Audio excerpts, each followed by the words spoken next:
First of all, I have no idea if you suck at telling stories. I'm really sorry about that presumptuous title. It's actually a teacher, a school teacher I'm thinking of, who really did suck at telling stories. And he wasn't a bad guy.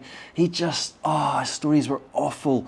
And what I want to do in this video is really explain why, tell you what he did wrong, and make sure that you are not that teacher. This is 3 things you can do to strengthen the stories that you tell to your students in your classroom. Now, before we do that, I want to show you a clip of me telling a story to a room full of teachers yesterday morning in Florence, in Italy, at the Oxford National Conference.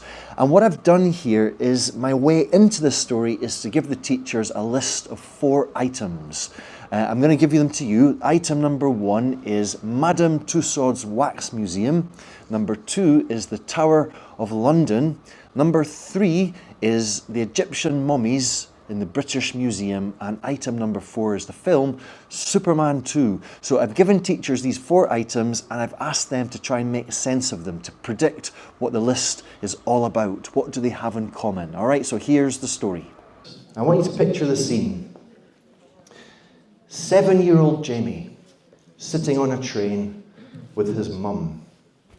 We're going from the capital of Scotland, which is my hometown, Edinburgh. Guess where we're going? London. We're going to London. My very first time in the capital. I was really excited. And on the way, on the train, my mum and me, we made a list of the things we wanted to do. And those things were go to Madame Tussauds Wax Museum. That was more my mum. She wanted to do that. I wasn't. Number 2, we wanted to go and see the British mummies. No, go and see the Egyptian mummies at the British Museum. Actually, I wonder if they've got British mummies at the Egyptian Museum. I never thought about that. Number 3 is we wanted to go to the Tower of London, where they, before we get, because they don't do it anymore, do they? They stopped where they used to. They used to chop people's heads off back in the 80s. Yes. And number 4, this was possibly for me the most important thing, was to go to the cinema to see Superman 2. Because Superman 2 had just come out. And if you're Scottish, back in those days, it was very unfair because when films came out, they wouldn't play them in Scotland, not for a few weeks. It was just another way to persecute Scottish people.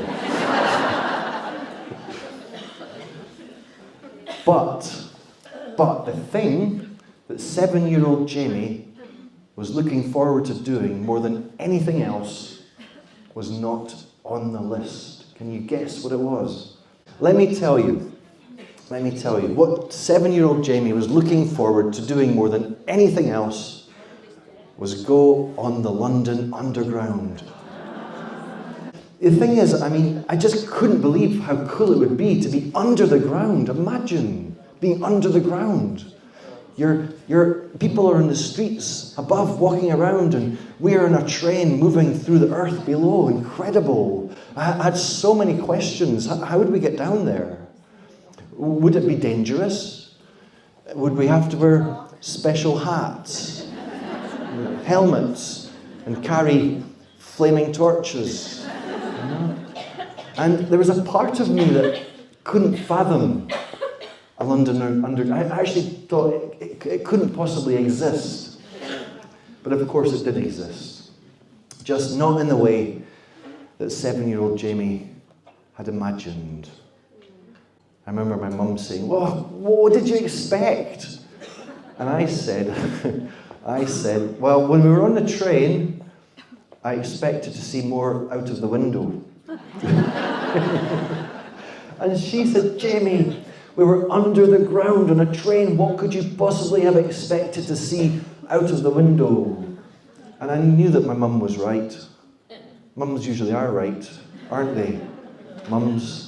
So I didn't say anything. I stayed silent. I didn't tell her, for example, that I'd been expecting or hoping to see cave paintings and dinosaur fossils and buried treasure and molten lava. The title of this story is Jamie's Big London disappointment. Oh, thank you so much. So that was the story. I hope you enjoyed it. And there's 3 things about that story that I feel make it suitable for the language classroom. And I'm going to go through them now one at a time.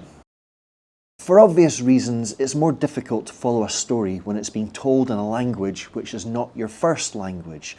You know, when I think of storytelling in the classroom, I'm not thinking of stories from the teacher that last 15 minutes told to a group of silent students. I'm thinking much shorter. The story that I just told you was maybe 2 or 3 minutes long. There was a few questions which are going to make it last longer because of the student interaction, but generally, as a rule of thumb, keep your stories short and sweet. When I think back to that teacher at school, his stories went on and on and on. We're thinking, when is this story going to end? So that's the first thing, short and sweet. You know, when I think back to that teacher at school, it wasn't the fact that his stories were too long that was the worst thing about it. It was actually the reason why he was telling these stories in the first place. He was trying to demonstrate how cool he was. You know, he was always the hero of his stories. He was trying to show off, and we just didn't warm to him. It just didn't work. And I think that if we're trying to use our own stories, our own personal stories and experiences to create connections with students and foster community in the classroom, I think it makes sense to ask the question, why are we telling this story and what does it mean? Now, if we go back to Jamie's big London disappointment, quite simply, it's the story of a child's naive understanding of the world. It happened because of my kind of lack of world experience, my lack of world knowledge. And this is relatable, you know? We've all been children. Some of us have got children of our own. We've probably all got similar stories to share. So my second tip is to use stories from your life which are unremarkable but relatable. There's sometimes this assumption that stories have to be improvised and spontaneous, and that's really not the case. It often pays to think about your story before you tell it, to take some time to plan it, or even to script it, whether that's on paper or even just in your head. And thinking about this idea that good stories can be unremarkable, the kind of secret to making them relatable and stronger is to prepare them. It's not so much about telling better stories, but about telling stories better. So think about your way into the story. In my case, it was by providing my audience with a list of 4 items. Think about how you're going to begin your story. For me, it was on a train with my mum in 1979. Become aware of what's not relevant and cut it out. Keep the important stuff only. Grade your language for your students. Think about your language choices. Maybe think about questions you can ask your students to make it interactive.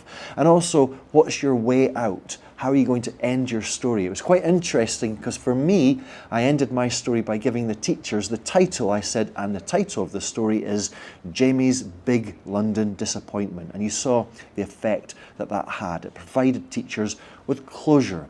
So that's tip number 3, spend some time to plan and prepare your story. Now, just before I tell you part 2 of the story, could you be so kind as to give this video a cheeky little thumbs up? Maybe subscribe to the channel?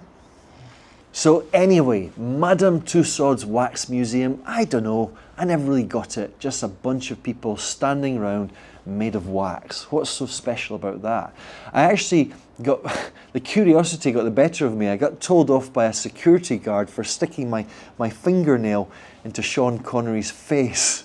I really wanted to find out or just make sure that he actually was made of wax, and I think he was. The Tower of London was closed. Imagine that.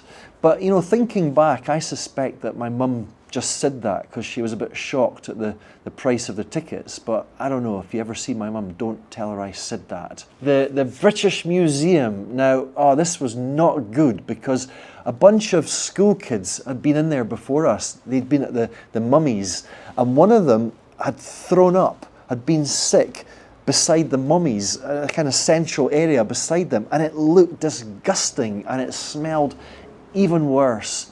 So my mum and I didn't hang around. We got out there as quickly as we could. But Superman 2 was awesome, despite some absolutely shameless product placement for a certain brand of cigarettes, the film was pretty good, and I was the first boy in my school to see the film, and that was special. So I guess that the alternative title to this story could be The Day Jamie Was Saved by Superman. I don't know. Anyway, thank you for watching, and I'll see you in the next video. Bye bye.